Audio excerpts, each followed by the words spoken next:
think there's a few mistakes a lot of athletes can make when it comes to the approach. And I understand that relative energy deficiency is, of course, is a concern. And one of the things is fat is quite satiating, right? So many people, they get very full up with fat. So and especially if you're in ketosis, which is why we don't promote ketosis, because ketones are an appetite suppressor, which is why so many people lose so much weight when they're on a ketogenic diet, because ketones suppress appetite. You don't want to eat so much, and therefore you lose weight. So you actually, as an athlete, you don't want to be in ketosis because one is you suppress your appetite, which you don't want.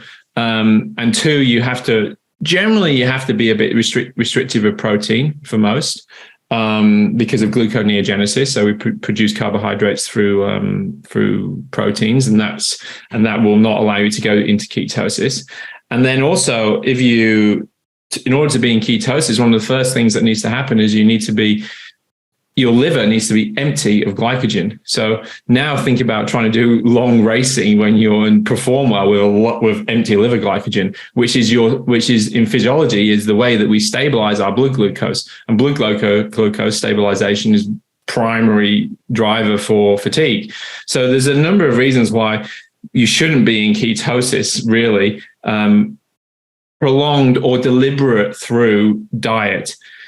Athletes will always be in ketosis, in a cyclical ketosis, if you're a bit more diligent in how you partition your food. So if you do a long ride and you're a bit restrictive of the carbohydrates during and before, you will be in exercise-induced ketosis if you have given yourself the ability to produce ketones and you've kind of trained yourself to do it.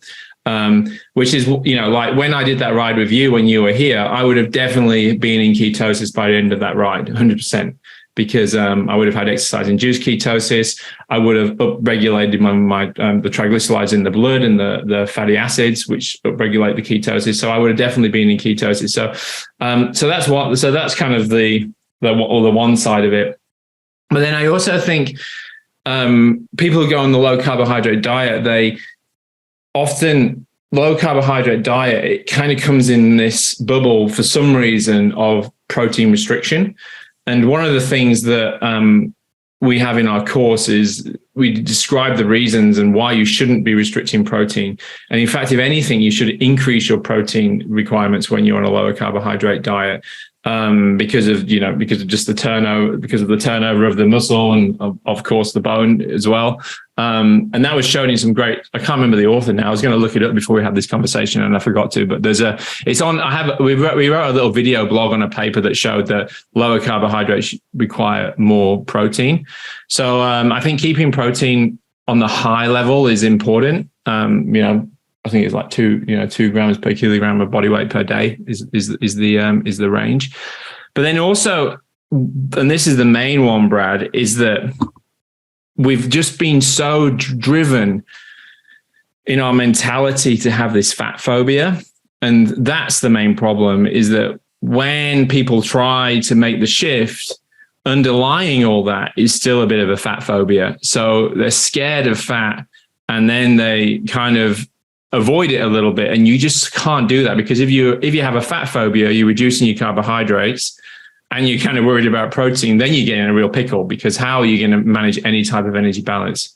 Because in reality, how can you argue that that you're going to be in a negative energy balance and you're lacking calories when there's 9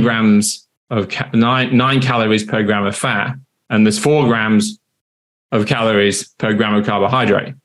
So if you're diligent enough with your fat intake, you will, many people who can easily go overboard on it, and they actually end up putting on weight with a low carb diet because they go crazy on the nuts and the cheeses, add oil to this, they're doing bulletproof coffees. So, but it's just about finding the right balance.